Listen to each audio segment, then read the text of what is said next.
new update for OpenClaw allows you to control your browser. Now, to make it simple, we've added it to Claw Launcher. Claw Launcher is a desktop app, works on Mac, Windows, and Linux. You just double click it, and then you can start taking care of OpenClaw, like starting, stopping, installing, change versions, etc., etc. And we've added the browser functionality. You click on Browser, and then I recommend, first of all, you have to enable web browsing. Once you enable web browsing, you'll get 3 options. One of them is this one, private browser, one of them is use my Chrome, and one of them is Chrome extension. These are the 3 things that OpenClaw released recently. Now, to make this user friendly for you, for people who are not so technical, don't want to get into the docs too much, we recommend the Chrome extension one. The way to do it, you click this installs the Chrome extension files.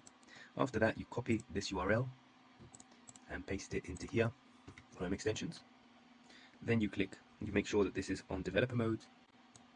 Then you need to go back and copy your extensions folder path. Load unpacked, and you paste the extension folder over here,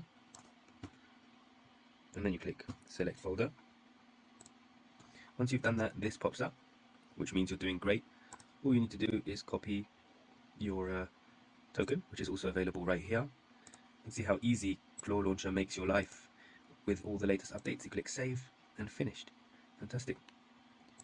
A last step, this is a bonus tip, click on the extensions tab and just click the pin. That will make sure little Claw is available over here for your browser. This is made available by Claw Launcher. Claw Launcher works on Mac and Windows. We have it also for Android. It gives you literally like a regular user interface. You can actually install OpenClaw using this. If it wasn't installed over here, it would just say install. It will also change version. You can choose the version you want.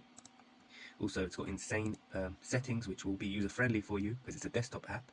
It's got skill store, skills manager, and safety restore points in case something breaks.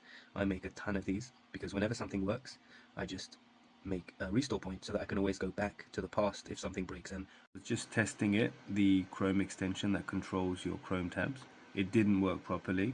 So we created a skill right after you install the extension. You just click on install skill, and that's it. Now you will be able to use the Chrome browser controlling extension over here. And now let's test it. For example, if I want the OpenClaw to control this browser tab, I just click on that, and then it says on for that tab. So for example, it's on for this tab, but it's going to be off for this tab, for example. So for this tab, it's on. For this tab, it's off. So as you can see, this please type in the text box a song about OpenClaw. So it literally wrote all of this in the text box, which is fantastic. The text is now input. It wants me to click the create button. So let's say I say yes. Let's see if it actually works. Now they'll be doing things automatically.